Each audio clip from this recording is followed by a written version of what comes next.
Creak, creak. In my wedding dress, I stood frozen in front of my soon-to-be husband's waiting room. I heard a strange noise coming from inside, a small shaking sound of a table and a raspy voice. A thump, thump. I had a bad feeling. I opened the door just enough to peek inside, hoping not to be noticed. There, I saw the back of my fiancé Daniel standing in front of the table in his tuxedo. I had always imagined how handsome he would look, my pride and joy. But what I saw filled me with utter despair. Trembling, I held up my smartphone and started live streaming. I was determined to expose the sin that stole my happiness. They would pay for their betrayal, and I would ensure I got my revenge. Let's rewind a bit. After graduating from university, I started working as a spatial designer. I've been working for 4 years now. While being a designer sounds glamorous, the reality is that the salary is low and the workload is heavy, especially on weekends. I've been working tirelessly, and recently, I've been entrusted with designing stores for famous brands. I finally felt like I had made it. At the peak of my career progress, my boyfriend Daniel proposed to me. We met through a mutual friend during our university years and started dating as sophomores. Daniel, who was both academically and athletically gifted, was popular at the university. He graduated with honors and excelled in the futsal club. Even after we started dating, girls who were popular on campus continued to confess their feelings to him.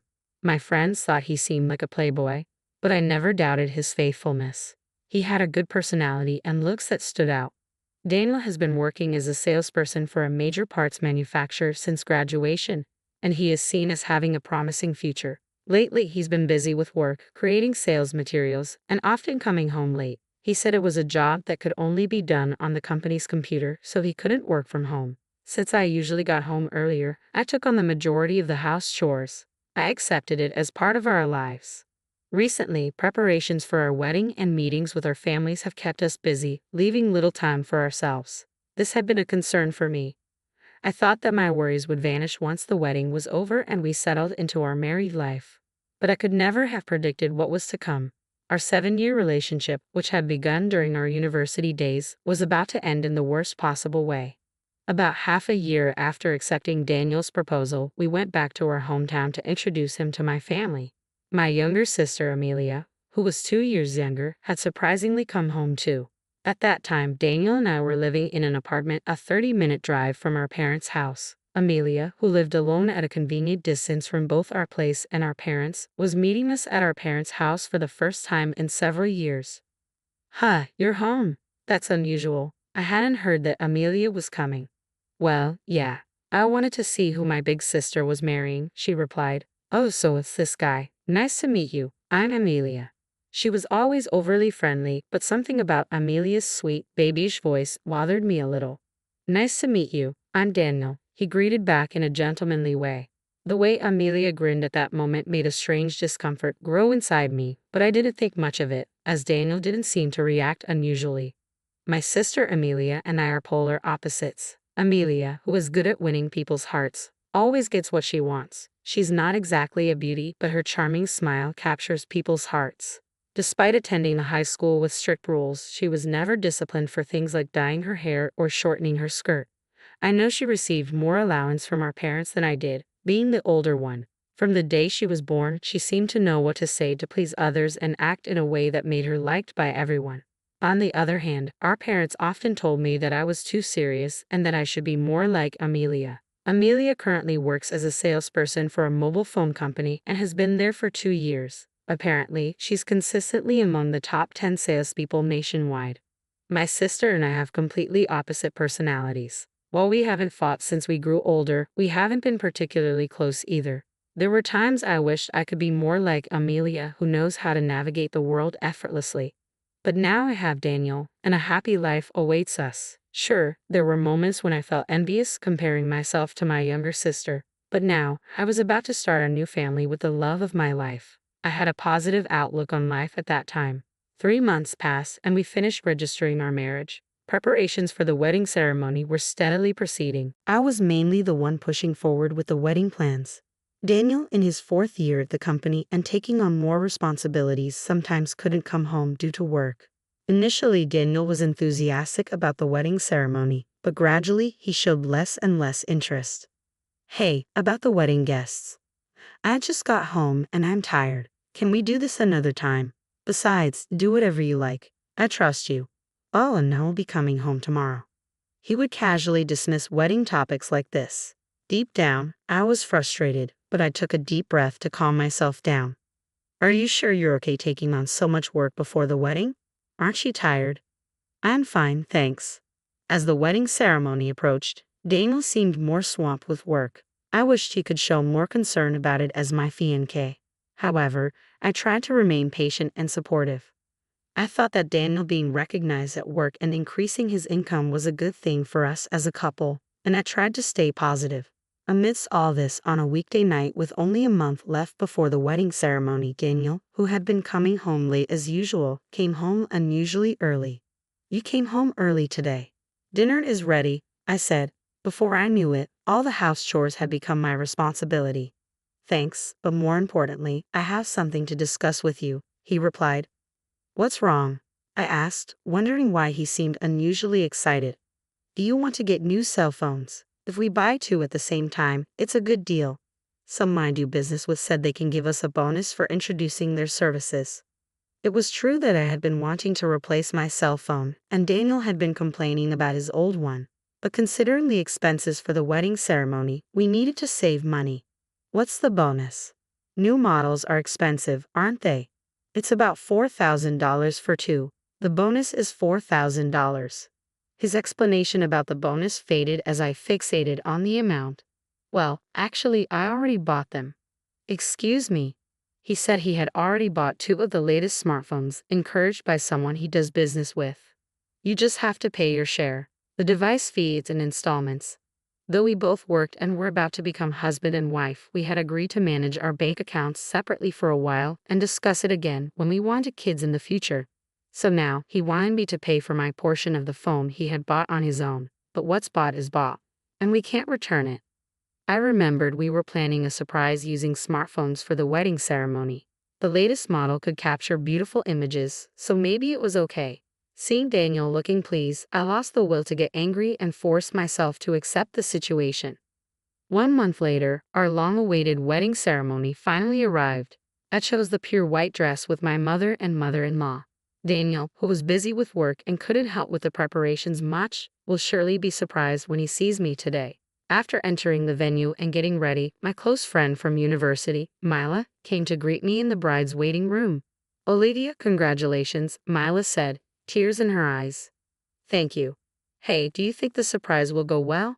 I asked. I had planned a special event and asked the venue staff to prepare my smartphone to be connected to the screen. We were set to perform a surprise interview with the guests. I thought a regular event would be boring, so I asked the staff to do various things in terms of production for the ceremony to meet my demands. I wanted to pay attention to the details, an occupational hazard of being a spatial designer. The guests are already seated, so why don't you show the situation in the waiting room, like a sideshow, just like the groom's waiting room? You're right, that sounds really fun.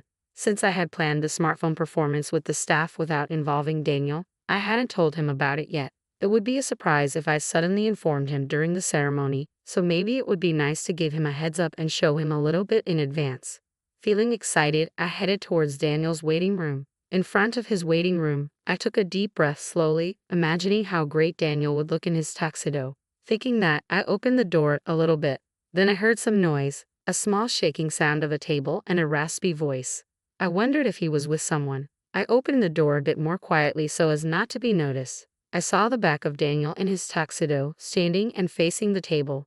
Peeking in from a bit of an angle, I could see someone lying on the table. Leaning a bit more to take a better look, I was shocked to see Amelia lying on the table. Unaware of me watching them, the two were so focused on each other. I was frozen for about 5 seconds, but then I comprehended what was happening. Surprisingly calm, I immediately took out my smartphone and turned on the live stream. I was determined to have him obliterated by society. The two in front of me were completely oblivious to my presence, and I kept filming them with my smartphone for the next 10 minutes. The venue staff had done an excellent job preparing for the surprise in the hall with the guests. This entire incident was displayed on the large screen in real time. Ironically, the new smartphone came in handy. The clear image was evident even from a distance. As it was being filmed, the guests watching the live stream were speechless. My parents and in-laws noticed the commotion, and my father-in-law was furious. My mom held him back as he raged, "That idiot son.